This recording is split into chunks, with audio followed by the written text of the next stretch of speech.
Witajcie w Pozytywnej Kuchni. Pierogów ze szpinakiem pierwszy raz spróbowałam pracując w jednej z wrocławskich firm i stołując się na firmowej pracowniczej stołówce.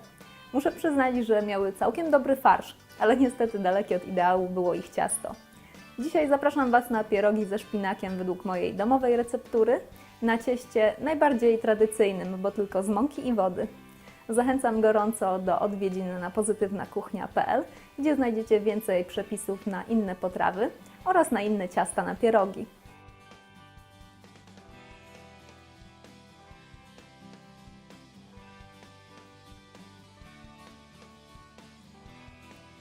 Z mąki i wody z solą przez około 10 minut zagniatam ciasto.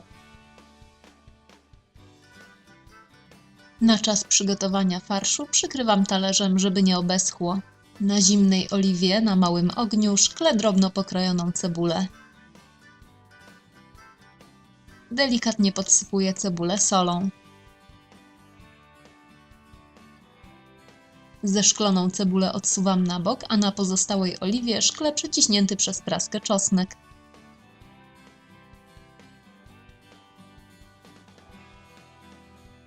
Dodaję sparzony, odciśnięty szpinak i podsmażam, często mieszając i rozdrabniając.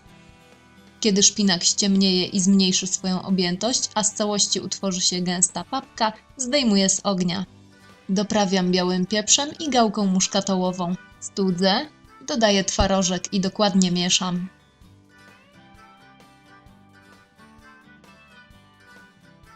Ciasto bardzo cienko rozwałkowuję, w razie potrzeby podsypując mąką.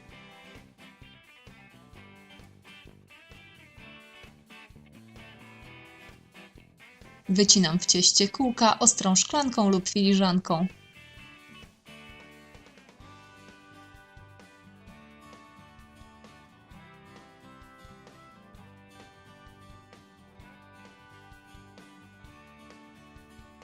Na kółka z ciasta nakładam farsz. Można pojedynczo i sklejać każdy pierożek z osobna, można hurtowo, a potem sklejać wszystkie pierogi jeden po drugim, zwilżając brzegi kółek, które obeschły.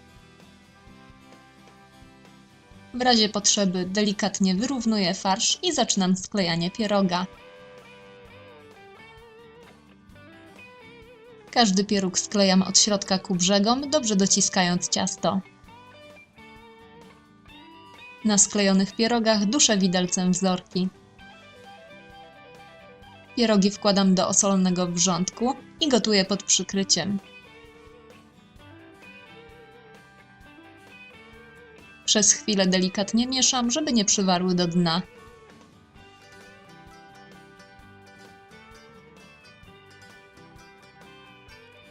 Kiedy pierogi wypłyną na powierzchnię, wyjmuję i odcedzam. Podaję ze stopionym masłem posypane siekanym koperkiem, można podać też z bazyliowym pesto, albo ze śmietaną, albo z oliwą z oliwek wymieszaną z miętą. Po więcej przepisów zapraszam na pozytywnakuchnia.pl i życzę smacznego!